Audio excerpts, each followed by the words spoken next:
G'day, welcome back to the channel and welcome to this edition of MGUY EV News for Thursday the 4th of July 2024.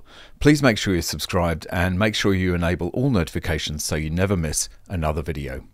So this is just one of the many reasons why net zero is never going to happen. At the same time as we're trying to reduce our dependence on reliable electricity generation like coal and gas, and no nuclear of course, heaven forbid, we're not only pushing ahead with EVs, but guess what? AI data centers are popping up everywhere and they consume a ton of electricity.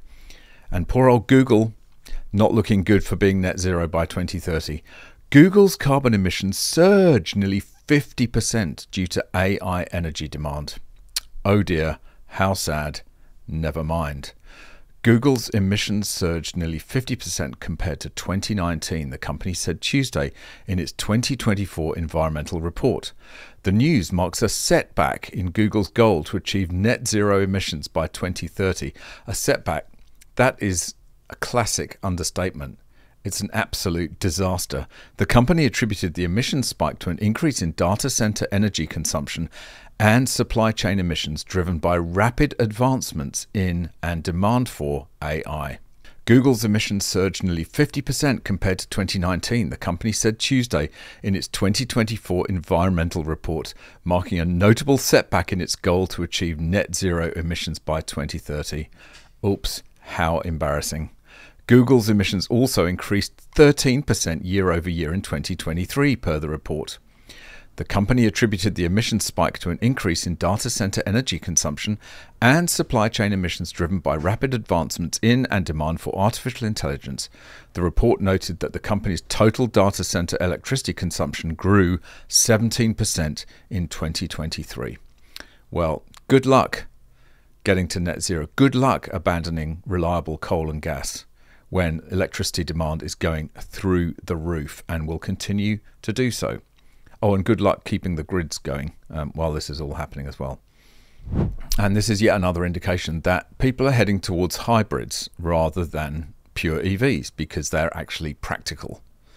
But they also have environmental benefits. So if you want a hybrid, go for your life. But people don't want EVs. It's as simple as that. Hybrid loyalty sales share reached record highs. Hybrid's consistent climb in popularity contrasts lukewarm EV demand. Customer loyalty to hybrid vehicles reached a record high in the first quarter as demand for electric vehicles continued to wane. 42% of hybrid owners who returned to the market in the first quarter purchased another conventional or plug-in hybrid, according to S&P Global Mobility. It marks the 7th consecutive quarter that hybrid loyalty has increased. Sales of conventional hybrids more than doubled in the quarter compared with a year earlier, according to Cox Automotive. Plug-in hybrid sales rose 59%. Together, they made up about 11% of light vehicle sales, a record high, Cox said. Hybrid growth contrasts tepid EV demand. EV share was relatively flat at 7.2% in the first quarter, compared with 7.3% in the first quarter of 2023, according to Cox estimates. While hybrid consumers keep coming back, EV buyers are looking elsewhere. More than 40% of US EV owners said they want to go back to internal combustion engines, gasoline-powered vehicles, according to a McKinsey study. Inadequate public charging infrastructure was a primary reason. I sound like a cracked record, but when you try and impose this stuff from the top down by government mandates, it doesn't work. It never works. And you know, hybrids might be the stopgap towards the next bit of technology, which will eventually outdo the current crop of horrible EVs. I just think of EVs as the CFL, the compact fluorescent light of the automotive industry. We were all told, oh, we have to buy CFLs, you know, get rid of your incandescent bulbs. And of course, they're horrible. More expensive, dangerous, they contain mercury. You had to evacuate the house if you dropped one. And then just technology came along called LEDs, which was suddenly cheap, efficient, and solved all the problems. The market decided what was going to replace incandescent bulbs, and it wasn't what the government said. It wasn't CFLs, it was LEDs, and EVs are exactly the same. Oh dear. Fanboy finally questions Tesla after 2 broken Tesla Cybertrucks in 4 months.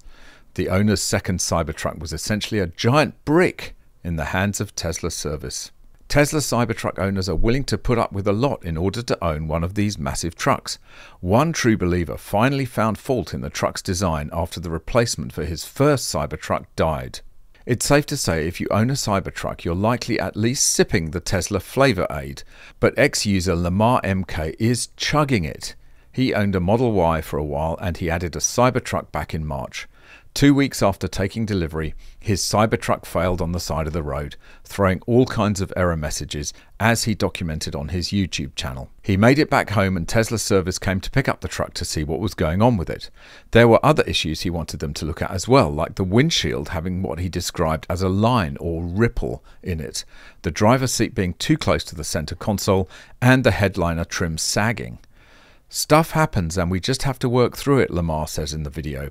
Weird attitude to have about a 6-figure electric pickup truck breaking after 2 weeks of ownership, but okay. A few more breaks and service visits and online complaints later, and Tesla heard his call. Tesla replaced his Cybertruck at the end of May. Things were going well and he seemed to be happy. Lamar even got this Cybertruck wrapped. Now, nearly 2 months into having the second Cybertruck, this one has failed. The video shared to X shows that the truck lost power and locked up while it was charging. It's so dead, he can't even disengage the charging cable from it or get inside it. This happened 4 hours after he last drove it. He called Tesla service for help, but they essentially told him that since it was nearly midnight, there was no one to come and help him. He'd have to wait until the morning to get the truck into service. Well, go and read the rest of the article at the link and click through to the Twitter posts because they are fascinating. It's just a piece of junk, isn't it? Let's face it.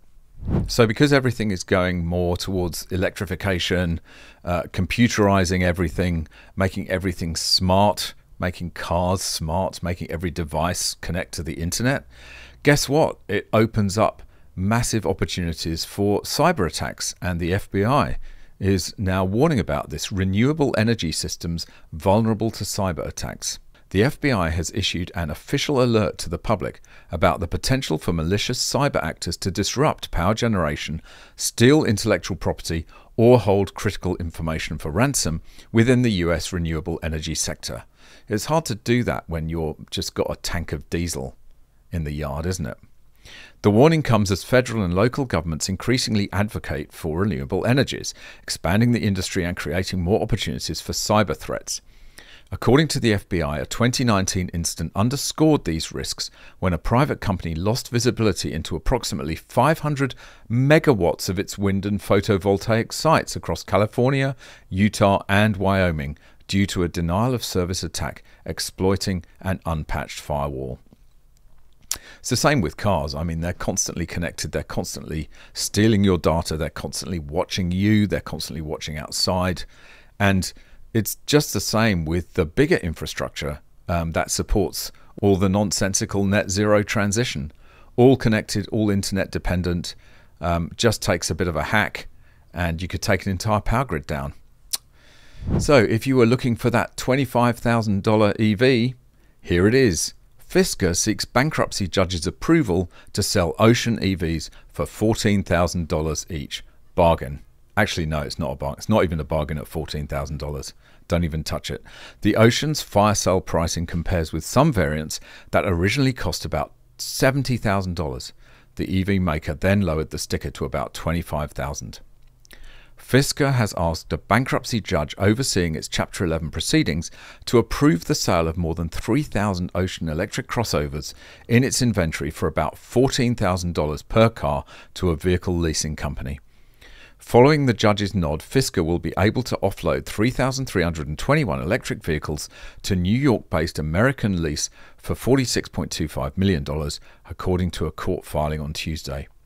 The EV startup, which filed for bankruptcy protection last month, faced logistics issues while selling its Ocean electric crossovers and pivoted to a dealer partner model earlier this year after burning through a large amount of cash. What chance do you think you've got of ever being able to update your Fisker Ocean software when Fisker is bankrupt? Everything is connected. Everything's dependent on being able to connect to a server or some kind of cloud-based computer to do anything. So once Fisker is gone, your ocean is basically going to be a brick stuck in whatever year you were last able to update it. Great. And finally, today's Cybertruck silliness. Tesla's Cybertruck flipped upside down in one of the first wrecks. A Tesla Cybertruck flipped upside down in a crash in Vicksburg, Mississippi, one of the first Cybertruck wrecks. There are starting to be more Cybertrucks on the road, and therefore it's normal to start seeing some crashes these days. Tesla's recent recalls of the Cybertruck confirmed there are over 11,000 on US roads now. 11,000 people with more money than sense. We did report on a totaled Cybertruck that went up for auction last month. It had to have been involved in a significant crash. What makes this particular Cybertruck crash interesting is the fact that it flipped upside down in the crash, and Tesla vehicles are notoriously difficult to flip. The crash happened in Vicksburg, Mississippi on June 29th. Vicksburg Daily News shared a video of the aftermath. Let's just have a look at the video. David Dave, Vicksburg Daily News. We're coming back to you from this accident scene. Additional information has come in. We're in the turn on Mission 66 right by the Chamber of Commerce. One person has minor injuries in this accident. There were 4 people in the vehicle. It overturned on the turn. You can see on the roadway there's a fair amount of debris where it looks like it went up the side of that hill at some point and then overturned, landed on its top side. 4 people were in there. Originally they were entrapped, according to radio traffic. Now they're out. One person's been transported to the hospital. The other 3 people were observed walking away. The one person's been transported as minor injuries. Yeah, I think that's enough of that. Well, I wonder how much insurance money he's going to get out of that. It won't be anywhere near what he paid for it, probably. I don't know how insurance companies are valuing these things at the moment. If it's market value, they're probably worth a fraction of what this poor guy would have paid for it. But anyway, there we go. All right, that's it for this one. Thanks very much for watching. Hope you enjoyed it. See you in the next one. Bye for now.